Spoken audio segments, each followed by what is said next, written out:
is super crucial.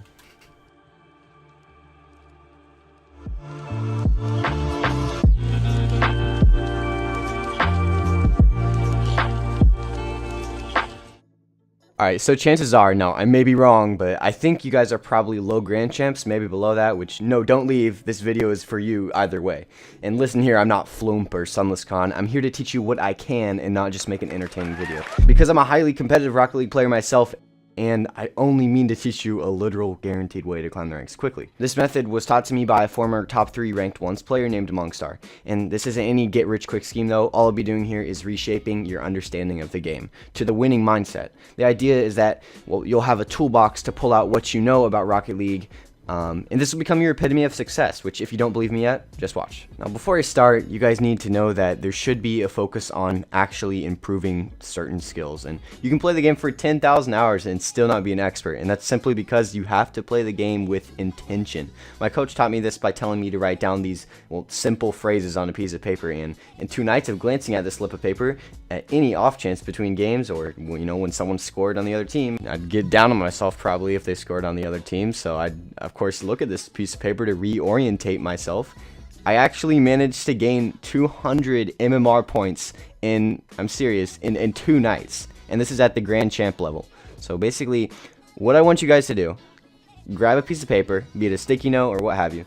I'm going to tell you a phrase you need to write down on it, and I'm going to explain the phrase briefly, but so take the phrase, and whenever the other team scores, maybe you get down on yourself, whenever you feel like you need to reorientate yourself, you can look at this. You can grab these tools from the toolbox, the Rocket League toolbox, and you will win. And I promise you, you will win if you do exactly what I tell you. And I'm not no bronze, I'm a grand champ myself, and I literally have a slip of paper in front of me with all this written down. Laugh all you want. I have all of these things written down on this piece of paper, but you really won't find any of these things anywhere else on the internet. I promise you that. These things, nobody ever told you them. So I'm actually going to tell you those right now. Here you go. And this first one's actually perhaps the biggest failure any Rocket League player makes. It's probably the most common failure, even really high level players, the most fundamental issue that players have in the game. And this issue is you need to let your teammates finish their rotation before you go up for yours. This sounds very simple, but it's something that I've applied to my my play recently, up at the 1700 MMR level, and it's just helped me out so much, and I've been getting better and better ever since I started letting my teammate finish what he's doing before I go up to push, because you need to be back in that position. You know, you're the second man, right? You need to be in a position where the other team needs to have some miraculous play to get the ball past you, because you're the second guy back. You're playing defense. You should be ready to help your teammate, possibly, especially if he's trying to pass, but you know, you are the fail-safe. If he fails, you are the safety. And when you see him going back, once he's already going back, you should be able to push up. You need to let your teammates finish, and if they're, you know, responsible, they should actually let you finish as well. But if they're not letting you finish because, you know, they're a toxic player or something, there are better ways to handle the situation, and ultimately you want to keep control and dominance. So what I want you guys to write down on your paper for there is let teammates finish balls. So the next one, and I'm sure you haven't heard this much, is stop roaming the field with your boost, because I actually was just I just had a Mongstar watching my gameplay, and this is one thing he pointed out that I really had never heard before. I didn't even realize I was doing this actually.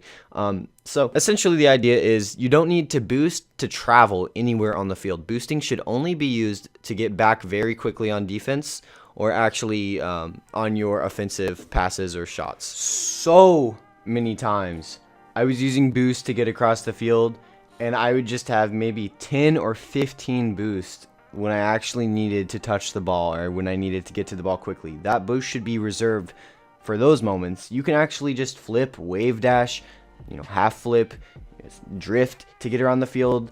Your recoveries need to be better, and you always need to be calculating the fastest way to get to the ball. And dude, I'm a grand champ and I don't do that. Like, I didn't realize that I didn't do that until Among Star analyzed my replay. And I'm telling you right now, if you watch any of your replays, man, you're definitely doing those things. You're definitely not taking the quickest route to the ball, the quickest route to get back on your rotation. You know, you're using too much boost to get across the field. All of these things, you need to make sure that you focus on. You put your intent on doing those things. Whether in between your goals, you should put your focus on just doing one of these things. And whenever you mess up, do that thing. If you mess up on, say you were out of boost and you couldn't get back in time, or even something as simple as just missing a boost, you need to make sure next time that you have your eyes focused and you are going to get that boost. Make it inevitable that you will get that boost. This way, these things will just start to happen naturally. You'll pick up the boost every single time, and it all will start to flow together. And, well, yeah, that's what Squishy did. He plays a ton. He's always doing that mentally. Maybe he doesn't have a piece of paper writing down all these things, but otherwise you might forget. So I would definitely suggest actually following through and writing down these things. So anyways, on to the next phrase that I want you to write down. And there's not many more. You'd be surprised at how important these core principles are.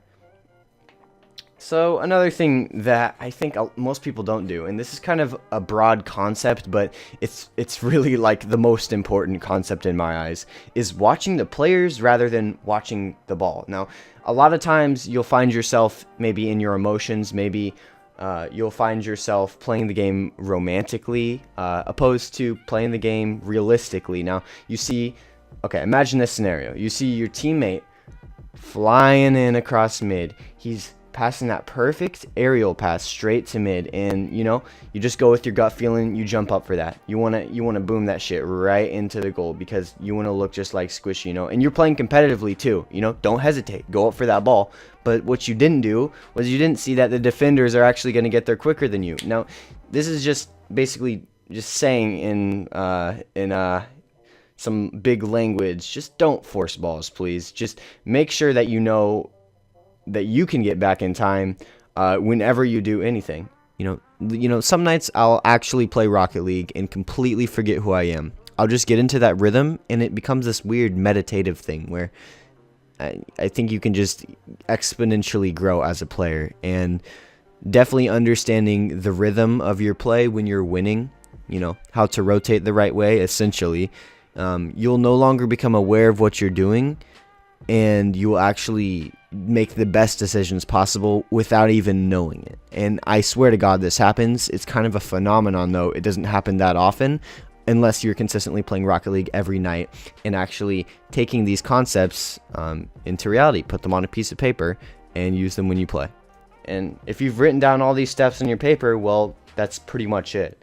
There's not really much else information I can give you guys, but there's not really much information I can give you guys about the Grand Champ mindset beside these things, but I definitely will be covering some videos in the future about focus, some videos in the future about mindsets in general, about Rocket League, and so definitely stay tuned, guys. I have a lot coming, and yeah, that's it for the video, guys. So thanks for sticking around. I know this is going to help you guys a whole lot if you write down these things on a piece of paper. Anyways, I'll catch you guys later. That was Chili Frags, back at YouTube. Haven't been here for a whole long time. Maybe you can drop a sub. Maybe you can drop a like on this video. Help a brother out. But yeah, that's about it. Thank you guys for watching.